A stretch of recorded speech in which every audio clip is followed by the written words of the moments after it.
بتبدأ حكايتنا مع سومان اللي بيعيط وبيقول دودو، وبنعرف ان دودو بعتت ليه رسالة بتقول له خلينا نفضل اصحاب. وطبعا صاحبنا قاعد بيعيط وبعت لها كمية رسائل كتير، هننفصل ليه؟ طب قولي ليه السبب والكلام ده، لكنها بتعمل له بان. وعمنا الكحيان بيقعد يعيط، بيدخل عليه صاحبه في السكن وبيقول له اخويا هتلعب باللون الاسود ولا اقول لك اسف على الازعاج. سومان بيسيب السكن وبينزل، وبنعرف ان الشباب ان دي هي المرة السادسة الشهر ده. ومش كده وبس، ده صاحبنا واخد شهرة بالمنطقة ان مفيش بنت بتكمل معاه اسبوع الا وبتنفض ليه. بيروح سومان يقابل دودو واللي بتقول له ما تبقاش رخم بقى، الناس بتتفرج علينا. بيقول لها انا جبت لك لحمه من اللي بتحبيها، انا عارف انك متضايقه دلوقتي فحبيت افرفش عنك شويه. صاحبنا في الاصل شاب كحيان بيشتغل 4 وظائف علشان لقمه العيش، وطبعا ده مش بيعجب اي بنت. اصل الحب مش يدفع تمن تذاكر السينما ولا العشاء، لازم يكون معاك فلوس يا حب. المهم دودو بتقول له يا عم انا مش متضايقه، الموضوع ان حبيبي الاول رجع ليا واكيد الفتره دي محتاجني جنبه. سومان بيقول لها امال انا اكون ايه؟ انت نسيتي انه خدعك وطلب منك الاجهاض كمان؟ فتحي بيجي بالعربيه المرسيدس وبيقول لها اركبي. دودو بتقول لسومان من الاحسن مش نتقابل مره تانية ولا كتكوت هيفهمني غلط، وبتنفض له بتروح مع كتكوت. اما سومان بيروح يشرب وبيقول انا اللي دايما بيتم خيانتي، هل هفضل كده دايما عيل كحيان مفيش مني فايده؟ لا مش هكون كده، انا لازم اتغير، لازم اكون شخص مختلف. وفجاه بتظهر رساله مكتوب فيها نظام دينج دونج تم اكتشاف تطابق مع المضيف، تم ربط النظام بنجاح. بيعرض ليه الحاله الخاصه بيه، وصاحبنا بيكون مش فاهم حاجه، بيمد ايده علشان يمسك، بس في واحده بتقول له ايه يا منحرف، مش كفايه بتبص من بدري كمان عايز تمسك؟ بتظهر معلومات القمر ده اسمها ليدي، عمرها 21، طولها 165، وزنها 49، مقاس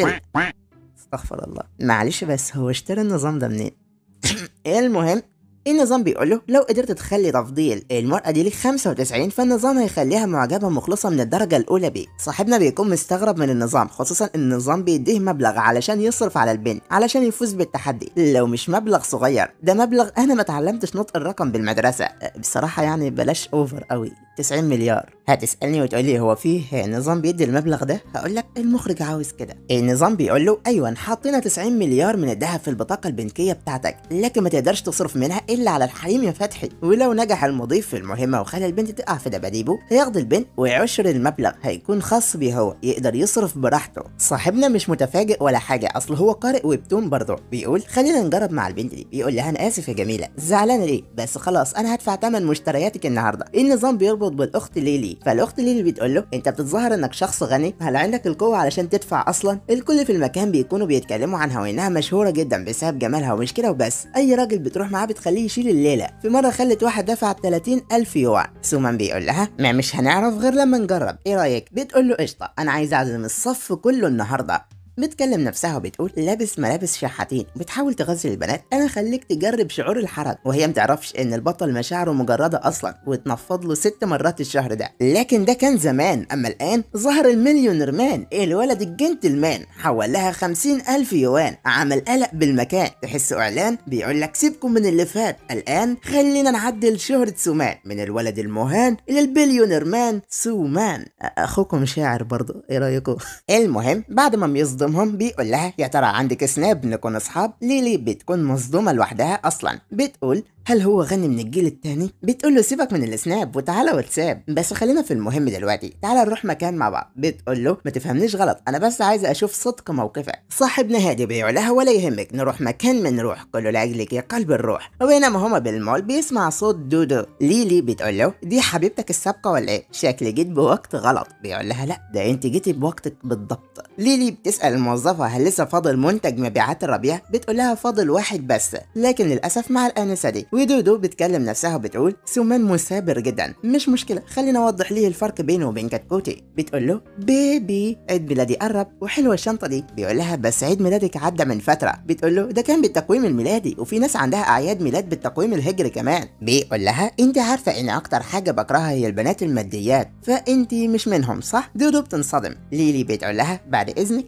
بس لو مش هتاخدي دي هاخدها انا. بالفعل بتاخدها، وسومان بيدفع وبياخد 60 نقطه تفضيل. بيقول بيقول ياه اشتريت ليها شنطة وزادت 60 نقطة بالفعل، كده لو اشتريت ليها اكتر هكمل ال 95 نقطة، بس القيمة اللي هكسبها صغيرة. بنفس الوقت الموظفات بيكونوا بيتكلموا بيقولوا ايه الفايدة من المظهر طالما مش معاه يدفع علشان حبيبته. ومن الناحية التانية ممكن تكون شخص عادي بس بيدفع آلاف الدولارات بسهولة، علشان كده اتعلمنا ما نشوفش المظهر الاول. ودودو بتكون حاسة بالاهانة. اما ليلي بتقول هدية من صديق افضل حاجة نحصل عليها، انا لازم اصطاد السمكة الكبيرة دي. بتمسك سومان وبتقول له شكرا على الهدية. دودو بتشوفهم فبتخبط سومان وهي بتعيط وبتمشي من المكان. سومان بيقول لسه بدري قدامنا طريق طويل. النظام بيقول له بسبب الهجوم المضاد اللي عملته فهتاخد 10% من المكافآت، وكمان لما الافضلية توصل 95 فهتاخد 20 نقطة. ليلي بتقول له ها مرتاح هنكمل ولا ايه؟ بيقول لها طبعا خدي راحتك، شنطة واحدة مش كفاية. بتبدأ تختار وتختار، والاخ سومان بيرفع البطاقة بيقول هدفع. تحس ان هو بيلعب يوجي بالبطاقة السوداء. انا لو مكان النظام هقول له اتراني اوزع من مالي ابيك. بس المهم ان تفضيلات ليلي بترتفع 5 درجات. بيفضل يروح يمين وشمال ويشتروا لحد ما البنت بتقول له كفايه اشتريت المول وبيت صغير. بيقول لها اشتري لك بيت. بتقول له بس انت ضيعت الكثير من الفلوس، والنظام بيخصم من التفضيلات 5 درجات. سومان بيقول شكلي خوفتها، بصراحه هكون زيها لو اخدت بيت بملايين بسهوله. بيقول لها اسمك ليلي، طالبه في معهد الفنون، عمرك 21، طولك 165، وزنك 49، لونك المفضل الاسود، بتحب الاكل الكوري، ومقاس رجلك 37، بتحبي افلام الرعب بس بتخافي تمشي بالليل. برايك ليه هضيع الفلوس عليكي لو انا معرفكيش؟ بيقول للموظفه هاتي بطاقه عضويه واحط فيها 50,000 يوان، ولما تيجي الانسه ليلي هنا اديها احدث الموديلات. بما اني اخفتك فخليني اقدم لك هديه. وطبعا ليلي قلبها بينبض. بيقول لها لو حسب الندم فهي رايك؟ بتقول له بديله، بس بياخد 30 نقطه تفضيل. مش بس كده، ده الموظفات بيكونوا غيرانين من ليلي. بيقولوا ان سومان شاب ذو مظهر قبيح بس كريم جدا. ليلي بتقول له بس انت اشتريت ليا كتير، ليه ما اشتريتش حاجه لنفسك؟ بيقول لها مش معايا فلوس. بتقول له ايه يا جدع، طب تعالى معايا. بتاخده والاخت بتكون نواياها انها تجيب ليه هديه علشان تعرف تصيد السمكه دي. بتروح تجيب ليه ملابس وبتاخده عند عمه الكردي يقص شعره، ولما بيخلص بيكون شكله اختلف 180 درجه، عيل نظيف يعني من الاخر. الكل بيكون مبهور بجماله وهو بياخد نقاط تفضيل كتيره. بيقول لها ايه رايك؟ بيكلم نفسه بيقول دي اول مره اهتم بنفسي بالشكل ده. ليلي بتقول له كده مش غريب، واضح ان احنا لايقين على بعض. شكرا ليك على اليوم ده وهقابلك تاني. عدد النقاط حاليا 68. اما سومان بيرجع السكن عند الشباب واللي بيتفاجئوا جدا بمظهره. بيقولوا كنت فين وايه ده؟ بيقول لهم كنت في موعد. باندو بيقول له يا اخويا خلي بالك مش كل البنات ليها امان، وممكن يتم التخلي عنك زي ما حصل من شويه. واينو بيقول له ان دي الجميله اللي بقسم الفن، لازم تشوف حد من مستواك علشان قلبك ما يتكسرش. باندو بيقول له اسمع كلام اخواتك يا حب. بعد شويه بتجيله رساله من دودو بتقول له لو بتكرهني فعلا فتعالى نحذف بعض. سومان بيقول نحذف؟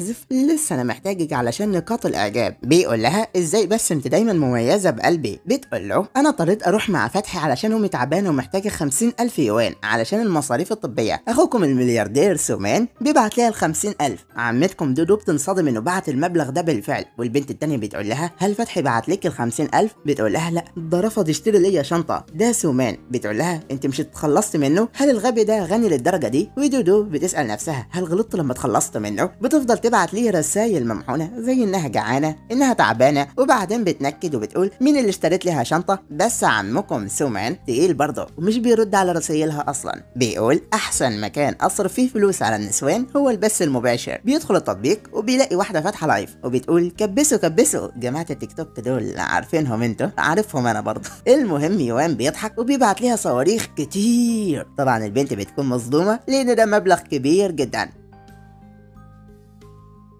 اهو يا باشا ملخص جديد وهيعجبك، وعلشان اكون معاك صريح دي منها ومحدش ترجمها لسه، فقدر التعب اللي عملته وحط لايك واشتراك وشير المقطع علشان لسه في حاجات جامده جايه في الطريق. وسلام عليكم.